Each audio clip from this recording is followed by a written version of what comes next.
AITA for changing the locks on my husband before telling him why. I changed the locks on my husband while he was at work and left his bags in the hallway. He had been sending money to his ex-wife from our joint account for 2 years without telling me. His family says I overreacted. My friends say I did not. I genuinely do not know who is right, and I need Reddit to help me figure it out. AITA for changing the locks on my husband after finding out he had been sending money to his ex from our joint account for 2 years without telling me.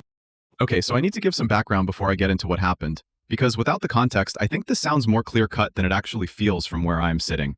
And I genuinely want honest judgment, not just validation, so please be brutal if you think I got this wrong. Marcus and I have been married for 5 years, together for 7. By every measure I had available to me, we had a good marriage, communicative, affectionate, genuinely good friends in addition to being partners. We had agreements about money that we had talked through explicitly early in our relationship, because we had both seen financial disagreements destroy relationships around us, and we had decided to be deliberate about it.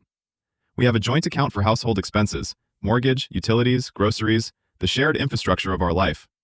We each have personal accounts for our own spending, and we have always been relaxed about what the other does with their personal money because we trust each other. The joint account is for the household. That was the agreement. Explicit, discussed, and mutually understood. Or so I believed.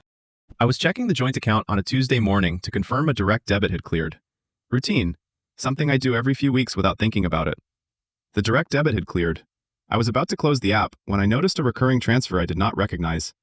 $400, transferred on the 14th of every month to an account with a reference that said M, support. I scrolled back as far as the transaction history would show me. 24 months. Every single month without exception. $9,600 transferred from the account that pays our mortgage to an account I had never seen or heard of under a reference that contained a single initial and the word support. Now, here is where I want to be honest about my own behavior, because I think it matters for the judgment. I did not call Marcus immediately. I did not ask him calmly what the transfer was. I went through his phone. He had left it on the kitchen counter when he went to shower, and I picked it up, and I went through it looking for the name that matched the initial. I found it. Michelle. His ex-wife. There were messages going back 8 months that were not romantic, I want to be clear about that, but that were regular and warm, and that referenced the monthly transfer directly in a way that confirmed he knew exactly what he was doing, and that she was receiving it, and that neither of them had felt the need to mention any of it to me. I put the phone back. I did not tell him I had looked. That is the first thing I think I might be the asshole for, and I want Reddit to factor it in. I called him at work. I asked him about the transfer without telling him I had also seen the messages. He told me about Michelle's health condition and the moral obligation he felt, and the fact that he had been meaning to tell me and had not found the right moment across 24 months of marriage. He was genuinely remorseful on the phone. I believe that. He said he was sorry, and I believe he meant it. Here is where it gets complicated and where I most need Reddit's judgment. After I got off the phone, I did not sit with what he had told me and wait for him to come home so we could talk about it properly. I called a locksmith. I called my lawyer. I packed 2 bags of his essential belongings. And when he came home at 6:15, his key did not work, and there was a note on the door directing him to his bags and telling him all communication should go through my lawyer. He called 11 times. I did not answer. His mother called 3 times. I did not answer those either. My argument to myself in the moment was that I needed to act before I had the conversation, because having the conversation first would have given him the opportunity to manage my response and talk me out of something I had already decided. And knowing Marcus, knowing how persuasive and reasonable he can be when he is trying to hold something together, I genuinely believe that is true. If he had walked through that door before I changed the locks, I am not certain I would have changed them at all. I am not certain the outcome I believed was right would have happened. But here is what I keep coming back to. I had been in our marriage for 5 years, and in our relationship for 7. And in all of that time, Marcus had never once been physically threatening or emotionally abusive, or given me any reason to believe that a conversation with him was something I needed to protect myself from by acting first.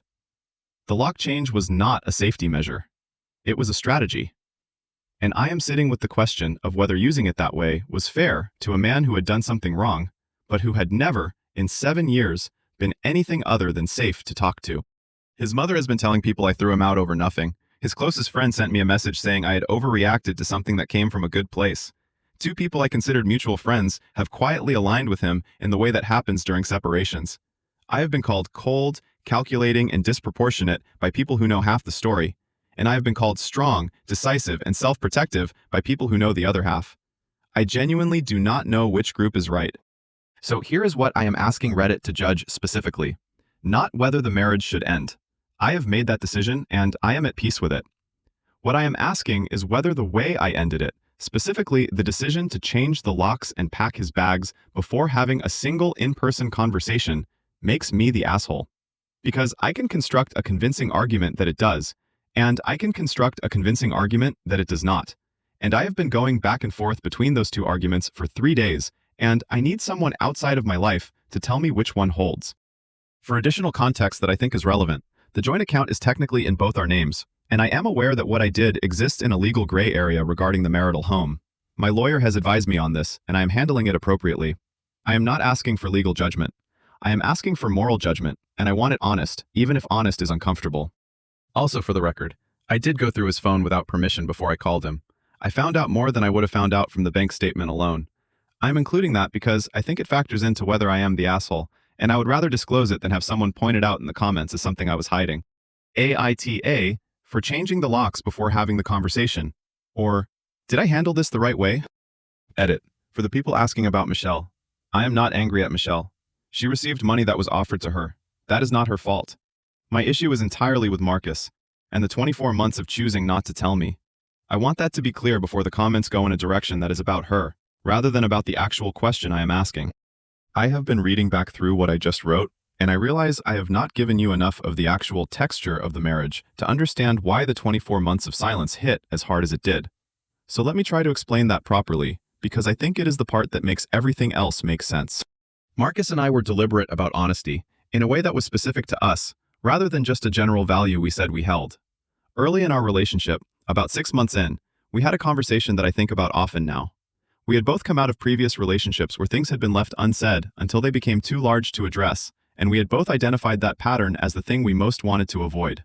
We made an explicit agreement, not a dramatic declaration, just a quiet mutual commitment, that if something was sitting between us, we would say it before it became something we were managing around. We called it the small door policy, which was Marcus's term, not mine, and which referred to the idea that small doors are easy to walk through and large ones are not, and that the goal was to address things while they were still small doors. I am telling you this because I need you to understand that the 24 months of silence was not just a failure to mention something. It was a sustained and deliberate decision to not walk through a door that we had specifically agreed we would always walk through. Every month for 24 months, Marcus had looked at that transfer going out of our joint account and had made a choice. Not once, not twice, 24 individual monthly choices to keep the door closed. 24 times, he had decided that the discomfort of telling me was worth more than the agreement we had made about the kind of marriage we were going to have. That is what I mean when I say the money was not the point. $400 a month was not going to break us, the small door policy being quietly suspended for 24 months while I believed it was still in effect, was the thing that broke us. I had been operating inside a marriage I believed had a certain architecture, and the architecture had been quietly different from what I believed, and I had not known because the person who knew had decided not to tell me. When I am at my most generous toward Marcus, I understand why. The explanation he gave about Michelle's situation and his moral obligation was genuine. He had started the transfer before we met, and it had become a habit before we had established our joint account agreement, and he had moved it without thinking clearly about what moving it meant. And then, the longer he left it, the larger the door became, and by the time we were 2 years into our marriage, the door was not small anymore, and walking through it required admitting that he had left it closed for longer than was acceptable. And that admission was its own obstacle. I understand all of that. I can hold the full human complexity of how a person ends up in a situation like that without making a single decision that felt catastrophically wrong at the time. What I cannot do is unknow it. And what I cannot reconstruct is a foundation for a marriage on the other side of knowing it. That is not a punishment I am delivering to Marcus. It is an honest assessment of my own capacity. I know myself well enough to know that I would spend the rest of our marriage waiting for the next small door he had decided was too uncomfortable to walk through, and that waiting would eventually become the whole marriage, and I was not willing to let that happen to either of us. The decision to end it I am at peace with. I want to say that again because I think some of the comments are going to focus on whether I should have tried harder to save the marriage, and that is not the question I am asking. The marriage question is settled. The question is the locks. Let me tell you a little more about the morning of the lock change, because I think the detail of it is relevant to the judgment. After I got off the phone with Marcus, I sat at the kitchen table for approximately 20 minutes. I was not in crisis. I was not crying. I was in the specific, clear-headed state that arrives sometimes when a large decision has already been made somewhere below the level of conscious thought, and what remains is simply the execution of it. I recognized the state because I had been in it once before in my professional life, when I had left a job that was wrong for me and had known it was wrong for 6 months before I acted on it. The clarity is not comfortable exactly, but it is not confusion either. It is a kind of certainty that I have learned to trust in myself, even when it arrives faster than other people think it should. I called Daisy first, before the locksmith. I want to be clear about the order, because I think it matters for whether what I did was reckless or considered. I spoke to my lawyer before I took any action, and everything I did that morning I did with her knowledge and within the framework of what she advised was within my rights. She did not tell me to change the locks. She told me I had the right to, and she advised me on how to do it in a way that did not create additional legal complications. The decision was mine. The execution was informed. I called the locksmith second. The appointment was booked for 2 p.m., which gave me the morning to do 2 other things. I documented everything, screenshots of every transaction going back 24 months, a written record of the phone call with Marcus, including the specific words he had used, everything saved and sent to Daisy. And I packed the 2 bags. Not vindictively, not throwing things, carefully and practically. His essential documents, enough clothing for a week, his laptop and chargers, his medications, the book he had been reading. I thought about what a person needs to function for a week, and I packed those things and I left the rest, because the rest was not going anywhere, and this was not about making things difficult. When I was finished packing, I sat back down at the kitchen table and I asked myself whether I was making a decision I would regret. I sat with the question honestly for a long time. The answer I arrived at was that I might regret the manner of it, but I would not regret the substance. And I decided that the manner was something I could examine later, and the substance was something I needed to act on now, before the clarity I was sitting in gave way to something softer that would make acting on it harder. The locksmith came at 2. By 3, everything was done. I made dinner for 1 for the first time in 5 years, and I ate it at the kitchen table, and I watched the evening do its ordinary things outside the window, and I waited to feel something other than clear. The clarity lasted longer than I expected. It is still mostly here 3 days later. Underneath it there is grief that I know is going to become more present as the practical business of ending a marriage moves through its stages. But the clarity has not left, and I am choosing to trust it until I have a reason not to. So, AITA. The floor is yours, Reddit. And I mean it when I say I want the honest version. Let us see what Reddit had to say about this. User practical_Priya says, NTA. You called your lawyer before you called the locksmith. You documented everything before you acted. You packed his bags carefully and practically, rather than vindictively. This was not a reaction. This was a considered and informed decision made by someone who knew exactly what they were doing and why. The fact that it happened quickly does not make it impulsive. Some people just think fast when the situation requires it. User devils_advocate_Dave says, I am going to go with a soft YTA here, and I want to explain why before everyone jumps on me. Marcus did something wrong. The 24 months of silence was a genuine betrayal of the agreement you had made together. But you also went through his phone without telling him and then used what you found without disclosing that you had found it. You built your case on information you obtained in a way you knew was not above board, and then you acted on it without giving him the opportunity to respond to the full picture. The locks were not the problem. The lack of any in-person conversation before you acted is the part I think you need to sit with. User tired_of_soft_people says, devils_advocate_Dave. I hear you, but I want to push back. OP disclosed the phone search herself before anyone asked. She included it specifically because she wanted honest judgment, not because she was hiding it. And the phone search confirmed something the bank statement had already raised a serious question about. She did not manufacture a reason to act. She confirmed a reason that already existed. User quiet_observer says, the detail that is sitting with me is the small door policy. They had an explicit agreement about honesty that was specific and named and mutually committed to. Marcus did not just fail to mention something. He made 24 individual monthly decisions to violate an agreement that he had specifically made with this person about the kind of marriage they were going to have. That is not a misunderstanding. That is a sustained pattern of choosing his own comfort over a commitment he had made. NTA. User single_mom_strong says, I want to offer a different perspective as someone who's been on the receiving end of a lock change. It is a shocking thing to come home to, regardless of what you did to deserve it. I am not saying OP was wrong. I am saying that the manner of it lands differently than a conversation would have, and that the people calling her cold are responding to the manner, not the substance, and I think OP already knows that, which is why she is asking. Nate, but I understand why it stings for people on the outside. User justice_for_host says, the edit about Michelle is important. OP is not directing her anger at the wrong person. She is clear-eyed about where the responsibility sits. That level of clarity in the middle of something this painful tells you everything about whether the decision was emotional or considered. NTA. Update 1. OP came back with an update.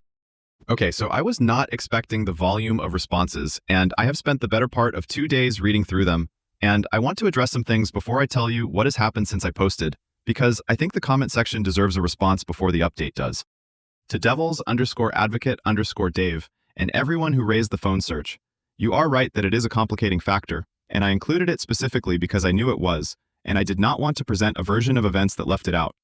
What I want to clarify is the sequence, because I think it matters for the judgment. The bank statement raised the question. The phone confirmed the answer. I did not go through his phone looking for something to be upset about. I went through it because something in the bank statement had already given me a reason, and I needed to know before I called him whether what I suspected was what was actually happening. I am not sure that makes it better exactly, but I think it makes it different from snooping without cause, and I wanted that distinction to be part of the record. To _mom_strong, who said the manner lands differently than a conversation would have. I have thought about that more than any other comment in the thread. You are right. I know you are right. The manner was chosen specifically because I did not trust myself to have the conversation first and still act on what I had decided, and I want to be honest about whether that is a good enough reason. I think it is. I think knowing your own limitations well enough to structure a situation around them is a form of self-awareness rather than a form of cowardice. But I hold it as the most genuinely uncertain part of what I did, and I appreciate you naming it directly. Now let me tell you what has actually happened since I posted, because some of it I did not anticipate, and some of it has shifted things in ways I am still processing. Marcus and I met in person 4 days after I changed the locks. My suggestion, my terms, a coffee shop that was neutral territory and time limited. I had told Adeze I was doing it, and she had advised me on what to say and not say in a context that was not mediated by counsel. I went in knowing what I wanted from the conversation, which was not reconciliation and not an extended explanation of things I already understood. I wanted him to hear directly from me why the marriage was ending in a way that was not filtered through lawyers or notes on doors. I felt I owed him that, and I felt I owed myself the closure of having said it out loud to his face. He was already there when I arrived. He looked like a man who had not slept properly in 4 days, which was accurate. He had lost the easy confidence that had always been one of his most recognizable qualities, and what was left underneath it was something rawer and more uncertain that I had not seen on him before. I sat down. He started to speak. I asked him to let me go first. I told him what I had told the comment section about the small door policy and what it had meant to me and what 24 months of it being quietly suspended had done to the foundation I had believed our marriage was standing on. I told him I was not ending the marriage because of $400 a month. I told him I was ending it because I had spent 5 years believing I was inside a specific kind of marriage, and I had found out that the marriage I had believed in had a room in it I had not been told about, and that I did not know how to unknow that room and rebuild on top of it. I told him I was sorry that it had come to this, and I meant that completely. He listened to everything without interrupting. When I finished, he was quiet for a long time. Then he said something I had not expected, and that I have been sitting with since. He said he knew the moment he moved the transfer to the joint account that he was making a mistake. Not the transfer itself, the account. He said he had known in the moment he set it up that it was wrong, and that he had done it anyway because the alternative was telling me, and telling me felt harder than the mistake. He said he had been aware every single month that it was there, and every single month he had told himself that the fact that he was aware of it and planning to address it made it less bad than it actually was. He said he understood now that awareness without action is not the same as honesty, and that he had been confusing the two for 2 years. I sat across from him and I thought about 7 years of a person, the conference where we had met, and the 3 hours in the hotel bar, and the paper placemat equivalent of our early conversations about what we wanted our life to look like. I thought about 5 years of a marriage that had been, in the ways I could see, everything I had wanted it to be. And I thought about a transfer on the 14th of every month for 24 months, and the small door that had become a large one, and the large one that had become a wall. I said I appreciated him saying that. I said it was the most honest thing he had said to me in a long time, and that I was glad to have heard it, even if it was too late to change anything. He said he knew it was too late. He said he was not saying it to change anything. He said he was saying it because I deserved to hear the true version, and that he had owed me the true version for 24 months, and this was the only opportunity he had left to give it to me. We sat in that coffee shop for 1 hour and 20 minutes. We talked about the practical things that needed to be resolved, and agreed on the immediate next steps that our lawyers could then formalize. We talked about the people in our lives who were going to be affected, and how we wanted to handle communicating with them. We were, in the strange and specific way of two people who have decided to end something they've built together, remarkably functional. At the end of it, he asked me one question. He asked if I thought we could have survived it if he had told me at the beginning. If he had come to me in the first month and said, "Here is something I did before us that I have been continuing, and I need to tell you about it, and I need your help figuring out what the right thing to do is." I sat with the question honestly because it deserved an honest answer. I said I thought we probably could have. I said I thought the small door policy existed precisely for moments like that one, and that walking through it in the first month would have been hard, but survivable. He nodded. He said he knew that. He said he had known that then too. I said, I know. That was the whole point. We left the coffee shop separately. I walked to my car and I sat in it for a while before I drove anywhere. The grief that had been waiting underneath the clarity since the morning I changed the locks started to become more present in that parking lot in a way I had been expecting, and that was still harder than I had prepared for. I let it be there. I did not try to manage it back into something smaller. I sat in my car in a parking lot outside a coffee shop where I had just ended my marriage with more honesty than it had contained in its final 2 years, and I let the grief do what grief does. Then I drove home. I made dinner. I called Yemi. I went to bed. The following morning, his mother called again. This time I answered. I had decided to answer because I had realized that leaving her calls unanswered was allowing her to operate on a version of events that was not accurate, and that she was sharing that version with people who were then forming opinions based on it. I answered and I told her I was willing to have one conversation, and that the conversation needed to stay between us and not become the basis for further communication to other people in our shared network. She agreed. I told her what I had found, not everything, the bank statement, the transfer, the 24 months, the small door policy, and what it had meant to us and what its suspension had done to my ability to trust the foundation we were standing on. I did not tell her about the phone search because that was between Marcus and me and not relevant to what she needed to understand. I was honest and I was not unkind, and I was clear that the decision was made and that I was not calling to be talked out of it. She was quiet for a long time after I finished.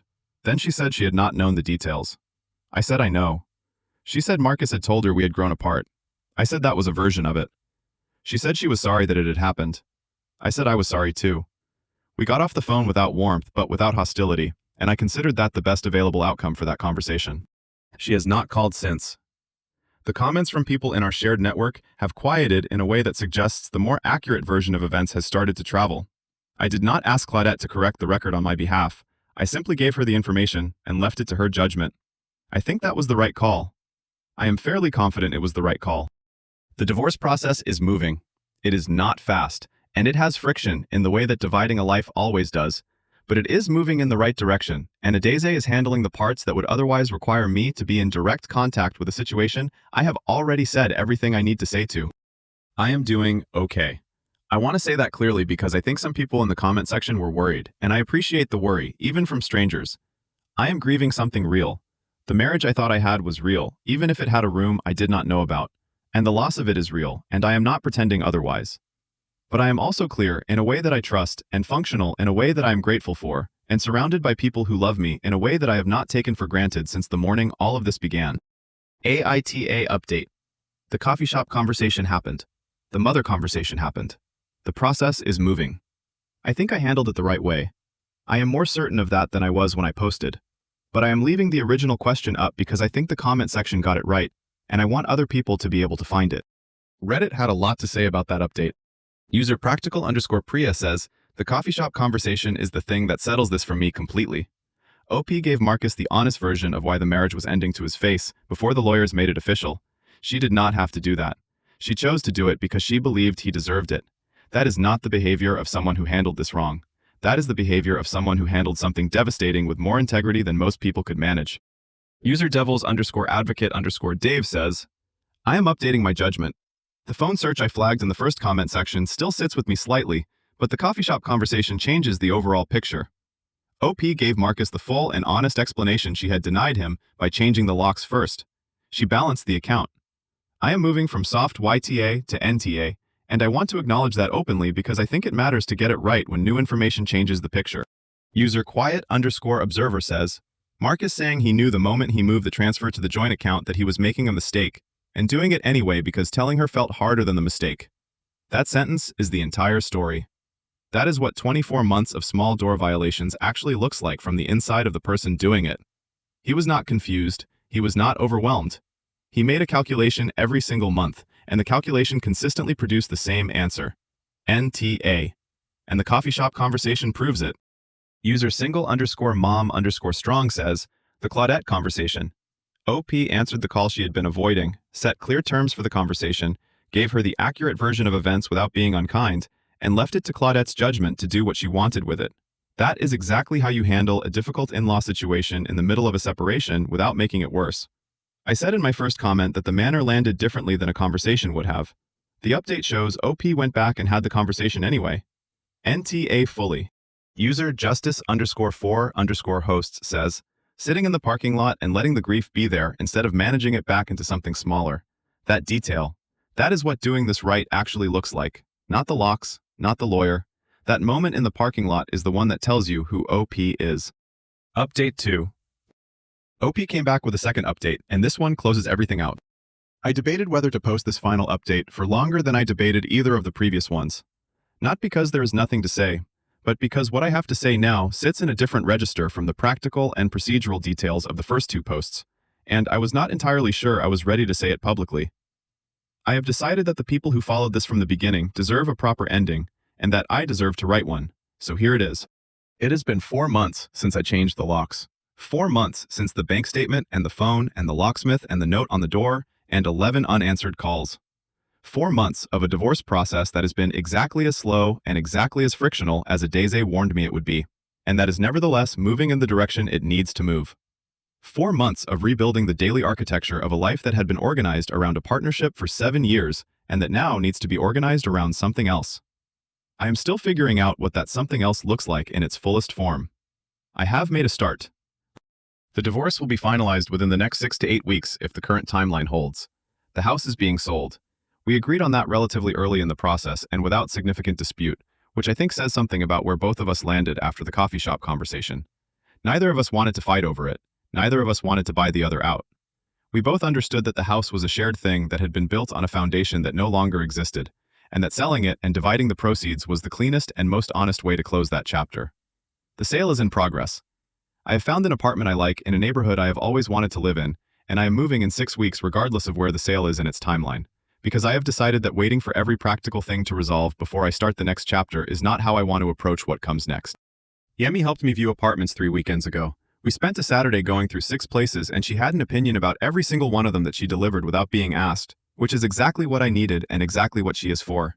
The apartment I chose she approved of immediately, which I took as confirmation that I had made the right call. It has good light and a kitchen I can actually cook in, and a second bedroom that I am going to use as a home office, and that nobody is going to put a shelf in without my knowledge. I signed the lease on a Tuesday, which appears to be the day significant things in my life prefer to happen, and I stood in the empty apartment afterward and felt something I had not expected to feel, which was excitement. Not just relief or resolution or the quiet satisfaction of a practical problem being solved, actual excitement about what the space was going to become and what I was going to become inside it. I want to talk about Marcus for a moment because I think the update is incomplete without it, and because I think the Reddit comment section that has been following this story deserves to know where that particular thread ends up. We have had 3 conversations since the coffee shop, all initiated by him, all handled through a brief exchange of messages to confirm I was willing to talk before the call happened, which was a courtesy I appreciated, and that told me the coffee shop conversation had landed in the way I had intended it to. The conversations were not about the divorce process. Adeze handles the divorce process. They were about the 7 years, about the things that had been good in them, and about the things that had gone wrong, and about the specific way 2 people who built something real together find a way to close it without pretending the real parts were not real. In the third conversation, Marcus said something I want to share because I think it is the truest thing that has been said across this entire situation, and because I think it belongs in the final update. He said he had spent the 4 months since the coffee shop trying to understand not why he had not told me about the transfer, but why he had not told me about it given that he had known it was wrong from the moment he moved it to the joint account. He said the answer he had arrived at was that he had confused the absence of conflict with the presence of honesty, and that he had spent 2 years believing they were the same thing because nothing had gone wrong yet, and that the fact that nothing had gone wrong yet had felt like evidence that what he was doing was acceptable rather than evidence that he had not yet been found out. He said he understood now that those 2 things were completely different, and that he was sorry it had taken losing the marriage to understand it. I sat with that on the phone for a moment. Then I told him that what he had just described was the most useful thing I had heard anyone say about what had gone wrong between us, and that I hoped he carried it into whatever came next for him, because it was the kind of understanding that costs something significant to arrive at, and that should not be wasted. He said he intended to. We got off the phone. I do not know if we will speak again. I think probably not for a long time, and possibly not at all in any regular way. That is not hostility. It is just the natural conclusion of closing something properly. His mother sent me a message last month, brief, considered, and more generous than I had expected. She said she had been unfair to me in the early days of the separation, when she had been operating on incomplete information, and that she was sorry for the calls and for what she had said to people in our shared network before she understood the full picture. She said she had always genuinely liked me and that she was sorry things had ended the way they had. I sent a brief response, thanking her for the message and wishing her well. It was the right exchange for where we are, and I am glad it happened. The three mutual friends who had quietly aligned with Marcus in the early weeks have each, in their own time and in their own way, been in touch. Two of them reached out directly, with versions of apology for having made assumptions without knowing the full story. One of them I have not heard from, but whose alignment I suspect was never fully committed and that will resolve itself in its own time, or not. I have not chased any of it. I have responded to what came to me, and left what did not come to me, alone. That feels like the right approach. I am not interested in relitigating the social politics of a separation that is almost over. Now let me tell you where I actually am, because I think the practical and relational details are the scaffolding of this update and not the substance of it. The substance is this. 4 months ago, I sat in a kitchen on a Tuesday morning and found something in a bank statement that told me the marriage I believed I was in was different from the marriage I was actually in. I responded to that information with speed and with clarity and with a decision that some people thought was too fast and too cold and that I have never fully stopped examining even as I have remained at peace with it. I changed the locks before I had the conversation, and I have thought about that specific sequencing almost every day since, and what I have arrived at, 4 months later with the full picture available to me, is this. The locks were right, the timing was right, not because Marcus did not deserve a conversation, but because I knew myself well enough to know that the conversation first would have produced a different outcome, and the different outcome would not have been the right one. I protected the decision by making it before I gave anyone the opportunity to unmake it, and I do not think that was cold. I think that was honest. The most honest thing I could have done in that moment was act on what I knew before the part of me that loves the person I was acting against had the chance to talk me out of it. The conversation happened anyway, 4 days later, in a coffee shop. With more honesty in it than the marriage had contained in its final 2 years, I gave him the true version. He gave me the truest version he had available to him at that point. We closed something real in a way that honored what had been real about it, and I am at peace with that in a way that I do not think would have been available to me if I had done it differently. I am moving into my new apartment in 6 weeks.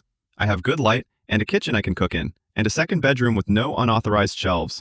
I have Yemi, who approved the apartment on a Saturday and who will help me move on a weekend she has already blocked in her calendar without being asked. I have Adeze, who is handling the final stages of the process with the same clear and capable attention she has brought to everything since the Tuesday morning I called her from my kitchen. I have a version of myself that went through something significant and came out the other side, not unchanged, but clear. Clearer than I have been in a long time about what I need and what I will not accept, and what I am capable of when the situation requires it. I am not posting again after this. The question I asked has been answered to my satisfaction, and the situation that prompted it is resolving itself in the right direction. To everyone who weighed in honestly, including the people who told me I got it wrong, I am genuinely grateful. Honest judgment from strangers turned out to be exactly what I needed, and I did not expect that when I posted, and I am glad I was wrong about it. NTA. Final answer, my own. Here is how Reddit responded to the final update. User practical_Priya says, the apartment with good light and a kitchen she can cook in and a second bedroom with no unauthorized shelves. That is the ending the story deserved. Not a dramatic confrontation, not a villain getting their comeuppance, just a woman who knew what she needed, acted on it with clarity and integrity, and is walking into a space that is entirely hers. NTA was always the right judgment, and this final update confirms it in every detail. User devils_advocate_Dave says, I want to acknowledge publicly that I got this one partially wrong in my first comment. The phone search bothered me, and I let it color my initial judgment more than it should have. The full picture that has emerged across these 4 updates shows someone who handled an extraordinarily difficult situation with more honesty and more care than most people are capable of. I was wrong to lead with YTA, and I am saying so directly because I think it matters to correct the record when the record needs correcting. User quiet_observer says, Marcus saying he had confused the absence of conflict with the presence of honesty and spent 2 years believing they were the same thing. That is the sentence of this entire story. That is the thing that needs to be printed and handed to every person who has ever told themselves that not being caught yet is the same as not doing anything wrong. I hope he carries it. I hope everyone reading this carries it. User single_mom_strong says, 4 months ago this woman was sitting in a kitchen on a Tuesday morning with a bank statement that changed everything. Today she is signing a lease on an apartment with good light that is entirely hers. That trajectory. That is what handling something right actually looks like over time. not in the moment of the decision, but in the 4 months that follow it. AITA and I am genuinely rooting for her. User justice_4_host says, she said NTA as her final answer and called it her own. After 4 updates and hundreds of comments and 4 months of living through something genuinely difficult, she arrived at her own judgment and trusted it. That is the real ending. Not the apartment, not the divorce finalization. That sentence. That is where this story actually closes. And that is the full story. A bank statement on a Tuesday morning. A transfer that had been sitting in a joint account for 24 months under a reference that said M, support. A small door policy that had been quietly suspended for 2 years while someone convinced themselves that awareness without action was close enough to honesty to count. And a woman who found out, acted with clarity, had the conversation anyway, and walked into an apartment with good light and no unauthorized shelves 4 months later. What I keep coming back to is the thing Marcus said in that third phone call, that he had confused the absence of conflict with the presence of honesty and had spent 2 years believing they were the same thing. I think that sentence is worth sitting with regardless of whether you are in a situation like this one or not. Because most of us have a small door somewhere that we have been telling ourselves is still small. Most of us have something we have been meaning to say that has been sitting in the place where unsaid things live for longer than we have been honest with ourselves about. The absence of conflict is not honesty. It is just a door that has not been opened yet. If this story hit close to home, drop a comment below and tell me what part stayed with you the longest. And if you have been here from the first post to this final update and you are not yet subscribed, I genuinely want to know what you are waiting for. Because this is exactly what we do here every single month. Hit subscribe, hit the notification bell, and I will see you in the next one.